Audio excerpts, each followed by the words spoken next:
អនិច្ចសញ្ញាសញ្ញាដែលសម្គាល់ពីភាពមិនទៀងរបស់សង្ខារធម៌សញ្ញាដែលសម្គាល់អំពីភាពមិនទៀងរបស់រូបសម្គាល់ដឹងអំពីសង្កល់ចាំចំណាំអំពីភាពមិនទៀងរបស់ធាតុដីធាតុទឹកធាតុភ្លើងនិងធាតុខ្យល់នេះហៅថាវិបស្សនាមួយឈ្មោះថាអនិច្ចំប្រែថាការមិនទៀងការមិនទៀងនេះបើយើងអธิบายឲ្យវែងឆ្ងាយក៏ឃើញថាយើងមិនអាចនឹងងាយយល់បានដែរតែយើងរួមទៅលើការមិនទៀងបានដល់មិនទៀងនៅខណ្ឌទាំង5ដែលជាតួរូបកាយរបស់យើងទាំងមូលបានដល់រូបខណ្ឌវេទនាខណ្ឌសញ្ញាខណ្ឌសង្ខារខណ្ឌនិងវិញ្ញាណខណ្ឌទាំង5នេះឯងហើយរូបខណ្ឌនោះយើងនិយាយថាបានដល់ការមិនទៀងលើអាការៈទាំង32ប្រការដែលមានកេសាគឺសក់លោមាគឺរោមជាដើមហើយពីដើមក៏យើងអាចសន្និដ្ឋានហើយដឹងដោយខ្លួនឯងទៀតថាយើងអាចមានសក់ល្អសាច់ឈាមក៏យើងដឹងថានៅមានស្រស់ល្អអុចដល់ក្រោយមកប្រែប្រួលទៅជាសក់នោះស្កើទៅ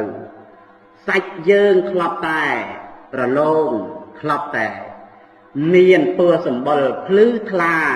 ក៏ប្រែចុះទៅជាស្វិតក្រៀមត្រពូននេះទី1គឺរូបខណ្ឌនេះឯងខណ្ឌ5មិនទៀង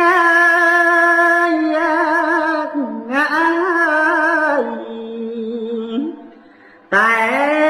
លៀងក្លៀត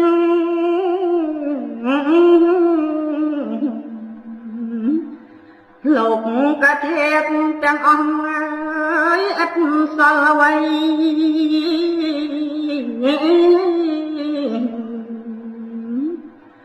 កើតស្លាប់កើតកំណាថ្មីឥតបីស្រាក់ស្រានហើយគ្រប់ប្រាំសัตว์ជួរាក្រំក្រែជាធម្មតា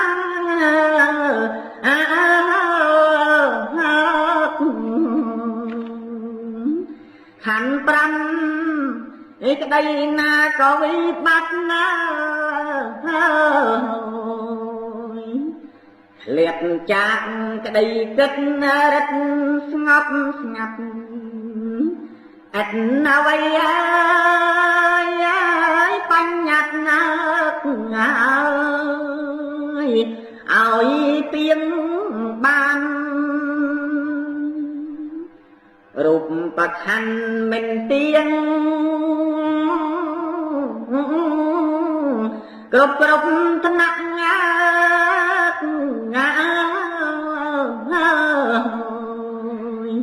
គឺមិនញើបាក់ណាយីសក់ស្កើមិនសល់ខានភ្នែកខ្លែបែកជាក៏មិនបានទីឋានប៉ុន្មានវងវែងវងត្រជាច្រមុំអណ្ដាតកាយ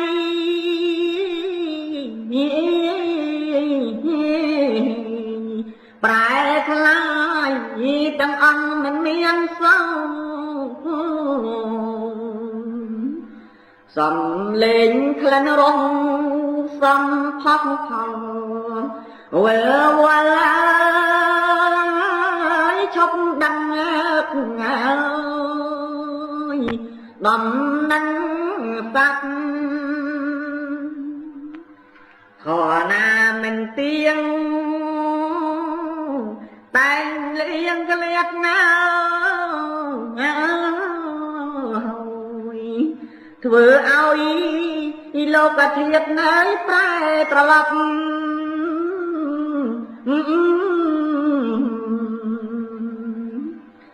អូនេះជាទុកមុខគួស្អប់មិនមានណាពេលជាប់មកហើយចង់សងឡើយឥឡូវនេះយើងឃើញថាសង្ខាររបស់យើងនឹងមិនទៀងទាត់ទេហើយការមិនទៀងនឹងមិនមែនមានត្រឹមតែយើងជាមនុស្សទេការមិនទៀងរហូតទៅដល់ទេវតាព្រំក៏នៅតែមិនទៀងដែរពីព្រោះថាអនិច្ចតាធម៌វាជាត្រៃលក្ខណៈធម៌ព្រោះត្រៃលក្ខណៈធម៌នឹងមានស្មើទូទៅដល់សង្ខារទាំងពួងតាំងអំពីមនុស្សតាំងអំពីទេវតាតាំងអំពីព្រំទាំងអស់របស់ដែលទៀងមានតែព្រះនិព្វានមួយដូច្នេះនេះយើងទាំងអស់គ្នាដែលយើងមើលឃើញថាព្រះនិព្វាននោះឆ្ងាយហួសប្រមាណណាស់ដើម្បីជាលក្ខណៈបន្តការធ្វើដំណើររបស់យើងទៅព្រះនិព្វានយើងត្រូវពិចារណានៅលើរូបរាងកាយរបស់យើងទាំងមូលលោកកោអោកាយ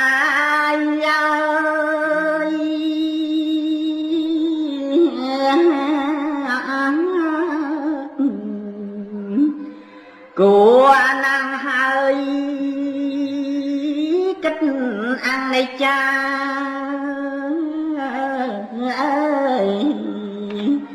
រូបកាយនៃអាត្មាគ្មានអណា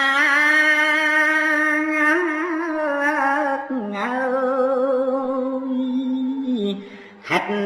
ទេឡើយទោះបី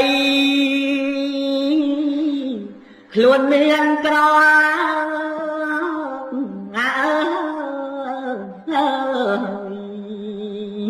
អាក្រក់ណាស់ល្អទាំងយើងទេ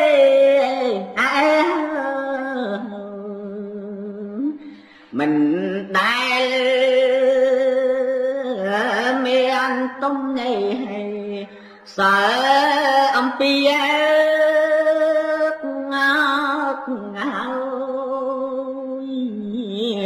សាច់ក្តីហើយស្លាប់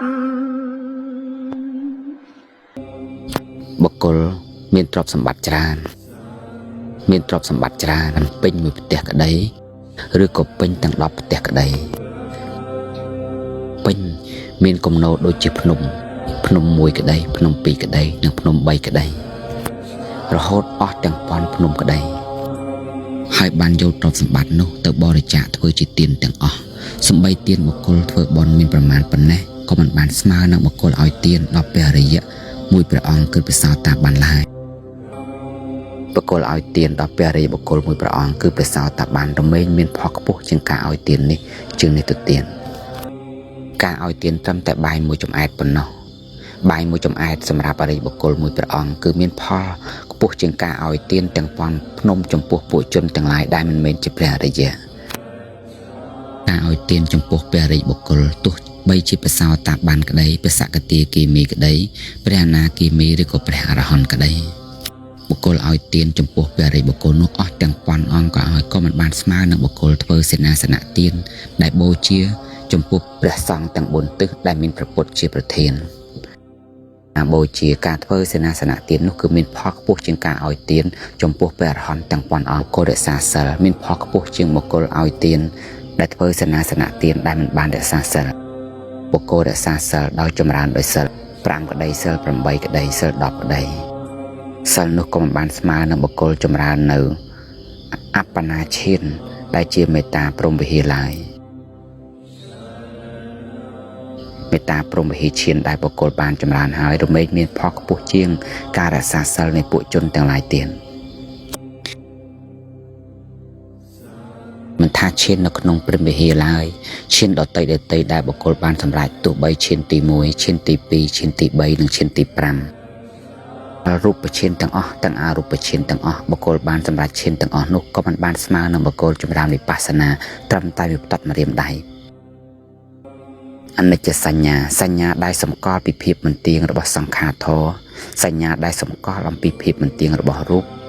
សម្គាល់ដឹងអំពីសង្កល់ចាំចំណាំអំពីភាពមិនទៀងរបស់ធាតុដីធាតុទឹកធាតុភ្លើងនិងធាតុខ្យល់នេះហៅថាវិបស្សនាវិបស្សនាទាំងអស់នេះគឺមានផលខ្លាំងជាងមានអានិសង្សខ្ពស់ជាងការរក្សាសិលជាងការសម្រេចឈានផលបុណ្យទាំងអស់នោះមិនបានស្មើនឹងបុគ្គលចម្រើនវិបស្សនាមានអនិច្ចសញ្ញាមកជាអារម្មណ៍ឃើញភាពមិនទៀងរបស់សង្ខារធឡើយគ្រូសូមជូនពរឲ្យញោមសប្បុរសទាំងអស់គ្នាទាំងប្រុសទាំងស្រីពុទ្ធបរិស័ទអ្នកមានសេចក្តីចេតនាប្រាថ្នាមានដំណើរចិញ្ចាក់ទុកអំពីវត្តដាក់តាមផ្លូវកាយានុបស្សនាសតិប្បដ្ឋាននេះសូមឲ្យញាតិញោមបានឃើញច្បាស់នៅការកើតលត់របស់សង្ខារដែលអាចឆ្លងផុតបាយភូមិបានហើយបានឃើញច្បាស់នៅព្រះនិព្វានក្នុងការខាងមុខនៅក្នុងចិត្តនេះយ៉ាងប្រកបពុទ្ធសាធុ